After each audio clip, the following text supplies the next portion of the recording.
ओम जयंती मंगला काली भद्रकाली कपालिनी दुर्गा क्षमा शिवा धात्री स्वाहा स्वधा नमोस्तुते। जय महाकाल। जय महाकाल। मैं आचार्य पंडित अमित वेदी आद्यकाली शक्ति साधना केंद्र में आपका स्वागत करता हूँ। आज का हमारा विषय वस्तुतः वो साधक जो मुझसे मंत्र की अपेक्षा रखते हैं आज वो निराश होंगे, लेकिन यदि वास्तव में आप विद्याओं को समझना चाहते हैं या ज्ञान लेना चाहते हैं तो उन साधकों के लिए आज की वीडियो बहुत उपयोगी सिद्ध होगी। आज का हमारा विषय है प्रेत विद्या। प्रेत विद्या पूर्ण रूप से क्या है, इसे कैसे आपको समझना है और किस तरीके से आप प्रेत विद्या में सफल हो सकते हैं। लेकिन वास्तव में सबसे पहले तो आपके लिए ये जानना बहुत ज़रूरी है कि आप प्रेत विद्या है क्या। आपने अगर कलुआ साधना, जिन्न साधना, भूत साधना, प्रेत साधना, पिशाच साधना, खबीज साधना इत्यादि साधनाएं की हैं, किसी प्रेतनी, भूतनी, चुड़ैल इत्यादि की साधनाएं की हैं, तो प्रेत विद्या से जुड़ी ये वीडियो आज आपके लिए बहुत उपयोगी सिद्ध होगी। प्रेत विद्या तंत्र का वो अध्याय है जहां पर इतर योनियों के माध्यम से अपनी मनोकामनाओं की पूर्ति करी जाती है या उन्हें नियंत्रित किया जाता है। इतर योनियों को नियंत्रित करने की, अब इन इतर योनियों में आप चाहे भूत कह लो, प्रेत कह लो, पिशाच कह लो, या आप यहाँ पर कलुआ, खईस, खबीस इत्यादि योनियों की आप बात करें, तब भी ये प्रेत विद्या आपके लिए, ये सभी बातें प्रेत विद्या का ही अध्याय है, उसी का अंश है। प्रेत विद्या में हम इतर योनियों की साधना करते हैं, लेकिन इसे करने से पहले आपको सही मायने में समझना होगा, अन्यथा आपकी की जाने वाली कलुआ साधना, खईस साधना, प्रेत साधना बेकार हो जाएंगे, इसका आपको सही परिणाम नहीं मिलेगा। वस्तुतः आपको सबसे पहले प्रेतों के विषय में जानना होगा। ये तो माना जा सकता है कि एक प्रेत है, अब वो 5 महीने के बच्चे की भी मृत्यु हो सकती है, 5 साल के बच्चे की भी हो सकती है और 50 साल के व्यक्ति की भी हो सकती है।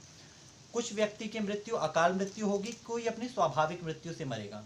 अकाल मृत्यु में भी कोई रोग के कारण मरेगा, कोई आत्महत्या की वजह, आत्महत्या के कारण किसी की मृत्यु हो सकती है, अथवा रोड एक्सीडेंट, हत्या कर देना, किसी प्रकार से वाहन दुर्घटना इत्यादि चीज़ों से आदमी की मृत्यु हो सकती है।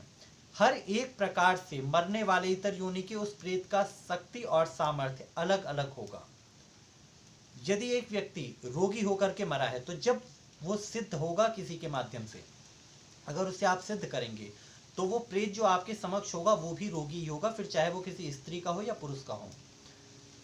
दूसरी बात, अगर ये छोटा बच्चा है, वो बोल ही नहीं सकता, अगर एक 9 महीने का बच्चा है, 6 महीने का बच्चा, तुरंत नवजात शिशु मर जाता है, उसने बोलना नहीं सीखा, अगर आप उसे किसी भी प्रकार से सिद्ध कर लेते हो और सिद्ध करने के बाद या वो किसी स्त्री के शरीर से जुड़ जाता है और आप उसे आन लगाते हैं, आप उसे पूछते हैं उसका नाम, तो वो आपको क्या बताएगा, क्योंकि उसने बोलना सीखा ही नहीं है। इन्हें खईस कहा जाता है, वो खईस जो 9 महीने तक के बच्चे होते हैं जो सामान्यतः बोल नहीं पाते हैं। तो मरने के बाद आप चाहे इन्हें कुरान की आन दे दो, चाहे इन्हें गंगा नदी की आन दे दो या 984 सिद्धों की आन दे दो, ये नहीं बोल सकते क्योंकि इन्होंने बोलना कभी सीखा ही नहीं है।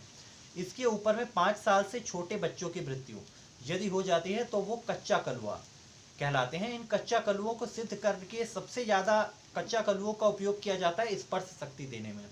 और वस्तुतः जब आप कच्चा कलुआ को स्पर्श शक्ति के माध्यम से सिद्ध करना चाहते हैं तो वो कच्चा कलुआ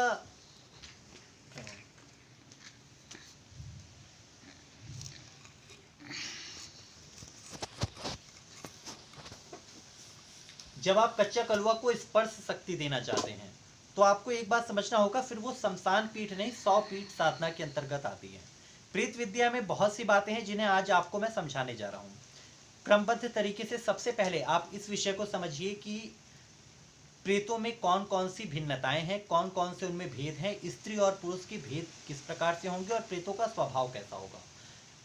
जीते जी मनुष्य का जो स्वभाव रहेगा, उदाहरण के लिए एक व्यक्ति है, वो तंबाकू खाने का आदी है या वो बीड़ी पीने का आदी है, मृत्यु के उपरांत यदि उसे कोई सिद्ध कर लेता है, चाहे वो शमशान जागरण में सिद्ध कर ले या वो उसके घर में ही, उसके परिवार में ही कोई उसे सिद्ध कर ले, तो वो सिद्ध होने के बाद उस प्रेत की भी वही इच्छाएं बीड़ी पीने की या तंबाकू खाने की बची रहेगी। मृत्यु के समय में एक व्यक्तिगत अनुभव मैं बता रहा हूँ, यहाँ पर एक स्त्री का उपचार कर रहा था मैं, और उपचार करते समक्ष जब वो शक्ति के आवाहन हम करते थे उस स्त्री के शरीर में, तो आने वाली शक्ति भी किसी स्त्री आत्मा की थी और वो अपने हाथों को कुछ अजीब तरीके से इस तरीके से कर लेती थी। बहुत बार पूछने पर उसने नहीं बताया क्योंकि सामने एक बच्चा था। बाद में कुछ आन देने पर, कुछ क्रियाओं के बाद उसने बोलना शुरू किया। वास्तव में जब एक स्त्री मर रही थी अपनी प्रसव पीड़ा के समय में, प्रसव पीड़ा से तड़पते हुए एक स्त्री की मृत्यु हो गई थी और वो अपनी ही किसी देवरानी जेठानी के शरीर में आ गई थी।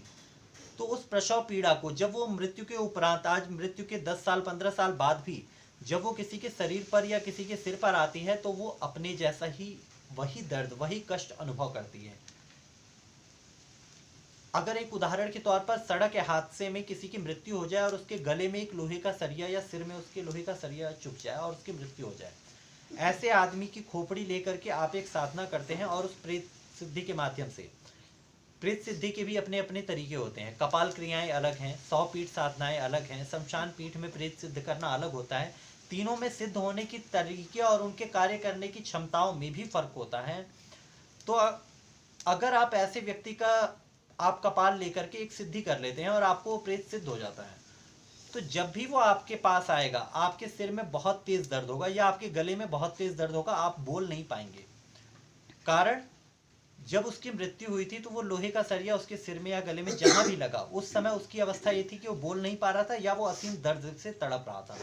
तो जब वो किसी के ऊपर, चाहे आप मांत्रिक क्रियाओं के माध्यम से उस प्रेत को किसी के ऊपर भेज दीजिए, चाहे आप उसे अपने ऊपर बुला लीजिए, या उसकी जैसे ही आपके आसपास में उसकी उपस्थिति हुई, वो आपके आभा मंडल के साथ कहीं भी संपर्क में आया, तो आपके सिर में तेज सिर दर्द होना चालू हो जाएगा और वो बर्दाश्त नहीं होगा। किसी भी दवाई खाने से, यहाँ तक कि नींद की गोलियां तक आपको असर नहीं करेंगी, क्योंकि उस समय व्यक्ति इतनी ज़्यादा कष्ट में था कि वो नींद की गोलियां उसे सुला पाने के लिए पर्याप्त नहीं थी। ठीक है, अब क्या होता है कि प्रेत सिद्धि आप करने के, अब इसमें अगर स्त्री है, कोई स्त्री जिसका प्रेम असफल हो जाता है, मान लीजिए एक लड़की किसी से विवाह करना चाहती है और उसकी शादी नहीं हो पाती या लड़का उसे धोखा देता है और वो लड़की फांसी लगाकर या जहर खाकर आत्महत्या कर लेती है। वो लड़कियां मोहिनी बनेंगी क्योंकि उनकी कामनाएं तृप्त नहीं हो पाई है। उन्हें एक लड़का चाहिए था, वो लड़का जिससे वो प्रेम करती थी। अब मरने के बाद यदि उस लड़के की शादी किसी अन्य लड़की से हो जाएगी, किसी अन्य लड़की से हुई, तब जो लड़की अकाल मृत्यु से मरी है वो उसी पीड़ा को, जिस दर्द को उसने सहा है, वो उस लड़के की पत्नी को देगी।